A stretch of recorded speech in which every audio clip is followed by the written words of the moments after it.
This video is about section 2.2 of Dummit and Foote, which introduces some subgroups that we'll be studying. So throughout this video, I'm going to always have G be a group and A be any subset of G, not necessarily a subgroup, and non-empty. Otherwise, it is no fun. So the first definition that we will use a lot in this class is the centralizer. So the centralizer of A in G is denoted C sub G of A, and it's all of the elements in G such that G, A, G inverse is equal to A for all A in A. So equivalently, if you moved this G to this side, it would be GA is equal to AG. So it's all of the elements of G that commute with all of the elements of A. You should check that this is a subgroup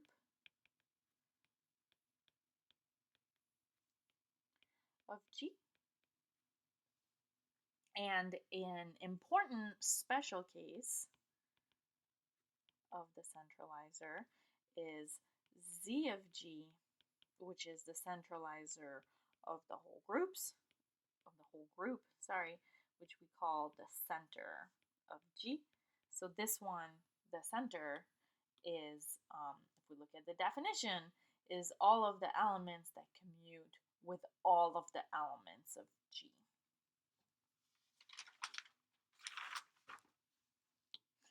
Now, another definition that we will need is the normalizer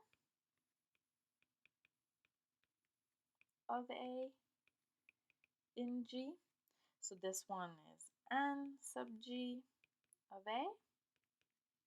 And this is all the G in G such that G capital A, G inverse is equal to capital A, where I use the notation G capital A, G inverse to mean just the set of all elements that can be written as G times A times G inverse for A in A. You should check this is also a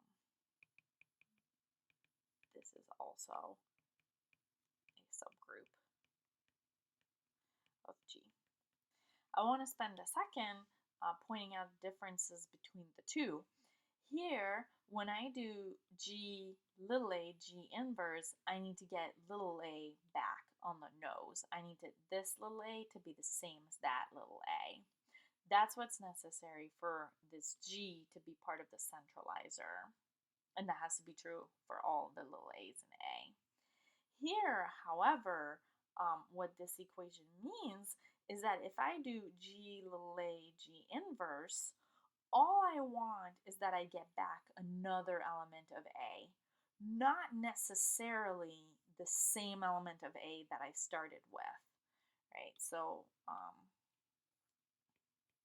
here it will be the case that G little a, G inverse belongs to A, but is not necessarily A itself. So that's the difference between these two subgroups. Because of this, it is a fact that the centralizer of any subset is a subgroup of the normalizer of this subset. It's a lot more difficult to get back the element little a itself than to get back an element of the set A. So for sure, everything that's in the centralizer is in the normalizer. It's a little easier to be in the normalizer since by conjugating you just need to land back an A A, not necessarily on the A you started with.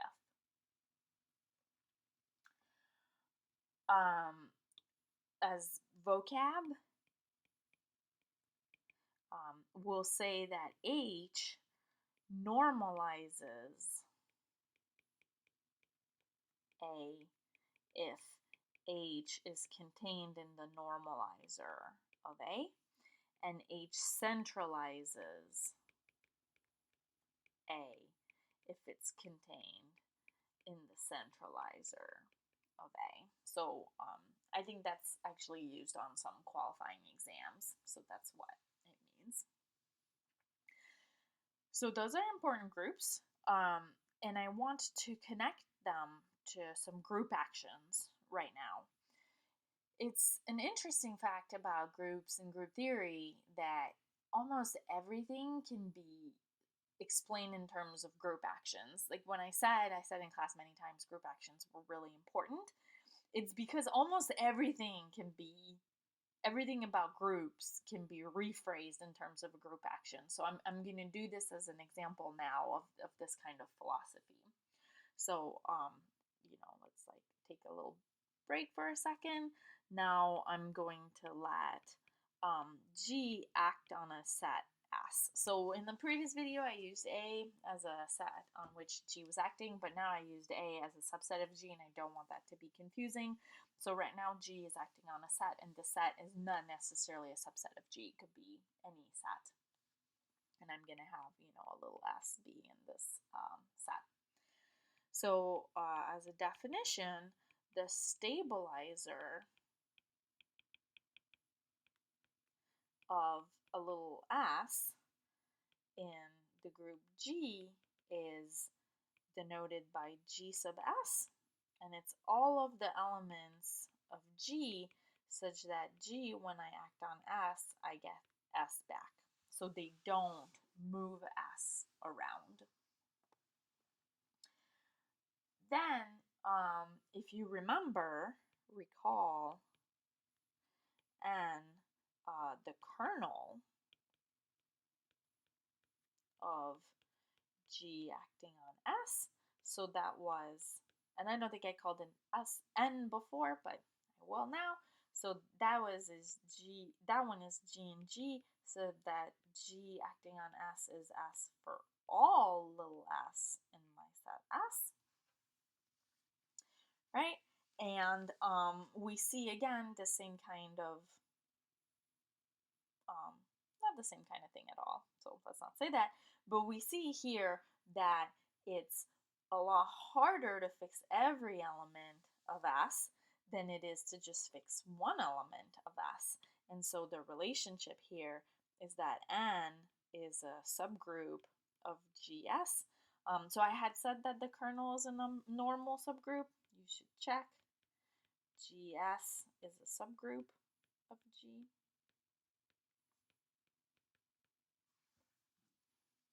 Not necessarily normal, but anyway, N is contained in GS for all S in S, but N is not necessarily equal to GS. So, again, like I just want to stress it. To be in N, you have to fix everyone. To be in GS, you only have to fix this S. So there's a qual problem this week where you have to show this equality because the action is transitive and the group is abelian. That's what, in that particular case, means that the stabilizer of every point is the same, and therefore the stabilizer of any point is the kernel of the action. But in general, that will not be the case. The kernel of the action will be strictly contained in the stabilizer of any one element. Okay, so now how can we see these centralizers and normalizers in terms of group actions? So now I'm going to let S be the set of all subsets of G.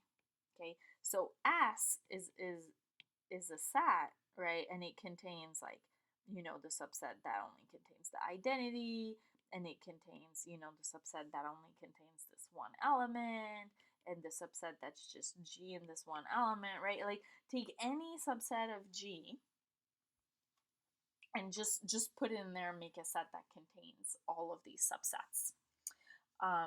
Then G acts on S by conjugation.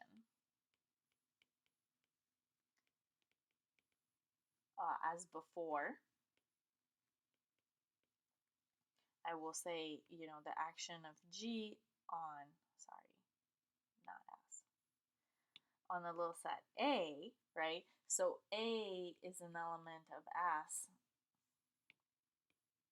S means that A is a subset of G. So the action of G on this subset A is going to be to conjugate, so to form GA, G inverse. So in the previous video, I did G inverse AG, and I said it didn't matter, and then I noticed the book uses GA, G inverse, so I'm going to try to stick to the book notation for conjugation, which, as we recall, is the set of just all the elements that can be written as GAG inverse for A and A. So this will give us, right, this is a different subset of G. And so therefore, this is another element of S, which contains all the subsets of G. So when I take a subset of G, big G, the group, and I conjugate it by a little element, I get a different subset. Or maybe the same, I don't know. But I get another subset, so that gives me an action of G on the set of all subsets. And then, for any A subset of G, the normalizer in G of A is just the stabilizer of A under the action. So this is the normalizer, and this is the stabilizer under this conjugation action.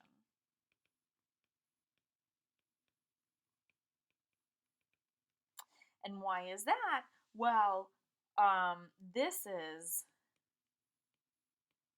G and G such that G A G inverse is equal to A, and that one is G and G such that if I act by G on A, I get back A, but recall that this action is just GA inverse G. And so we see that this is exactly the same as that because the action is this conjugation action. So this, I was saying, there's many things in group theory. You talk about, a normalizer, it feels like just a group theory thing, but you can realize it as the stabilizer of a group action. So if you have theorems about stabilizers of group actions in general, they will tell you something about the normalizer.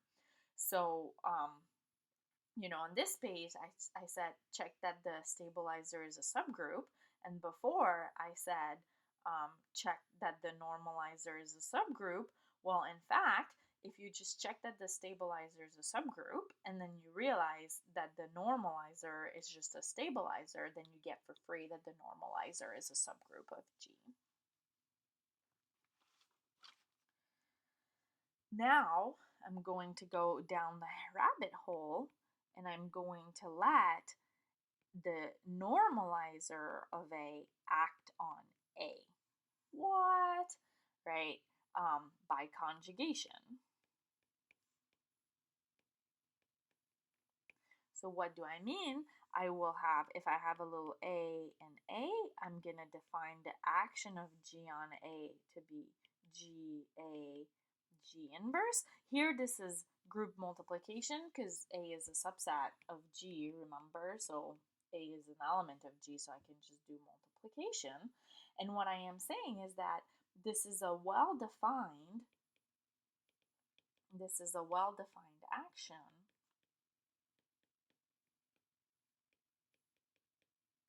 because G inverse belongs to A because, and why do I know that? Well, that's because G belongs to the normalizer of A, which is exactly the elements such that G inverse belongs to A by definition of the stabilizer. Uh, Sorry, by definition of the normalizer. By definition of the normalizer. So I have this action of the normalizer on the group by conjugation. Oh, sorry, on the set by conjugation. And then the centralizer of A is the kernel of this action.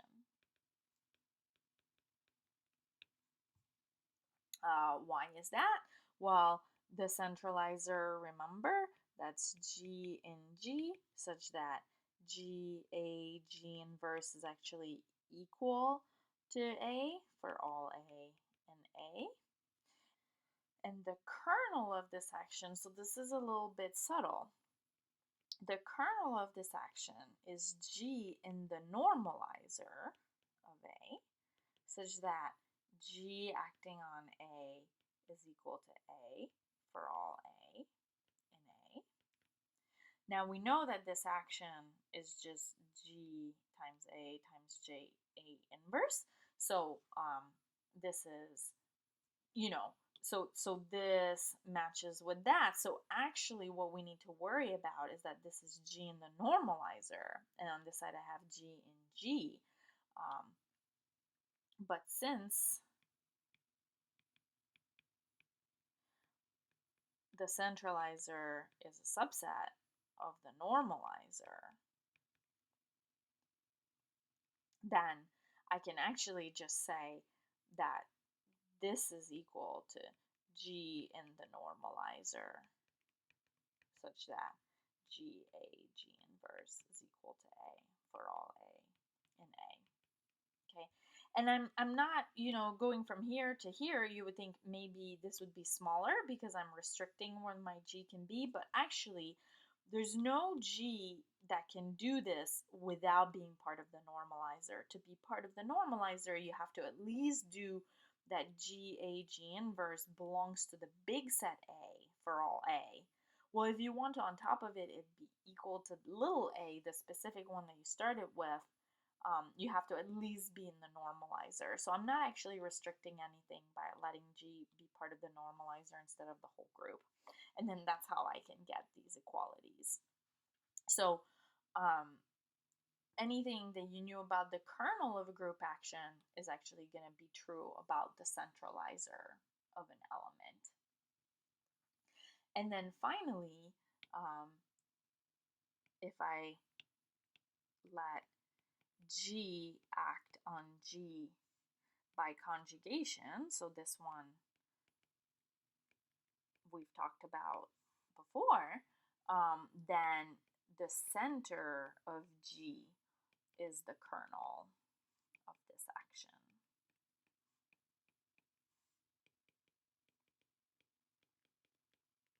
And again, why is that? The center of G is G in G, such that G inverse is equal to H for all H in G. It's the centralizer of the whole group, and then the action by conjugation, right? The kernel of the action is G in G, such that G acting on H is H for all H in G. But again, this action is just G inverse, so we get the same thing. So I just want you to start noticing a pattern, how these, kernels and things, the action, because it can be anything we want, whenever we have some kind of condition, in a centralizer, or a normalizer, it's just a matter of figuring out what action will give us the right thing. And then whatever set we're thinking of or whatever subgroup we're thinking of, we can get it as a stabilizer in an action or a kernel in an action, depending or if we want, this is the normalizer of just this element, so we only need it to be true for one element, so it's going to be the stabilizer of one element. Here, for the centralizer, we need G inverse to be A for all A, so it's going to have to be the kernel of some action because we want it to be true for all A. But a lot of the time, it's fruitful to think of group theory facts as group action facts, because if we prove things only for group actions, they'll be true for free about our group theory facts.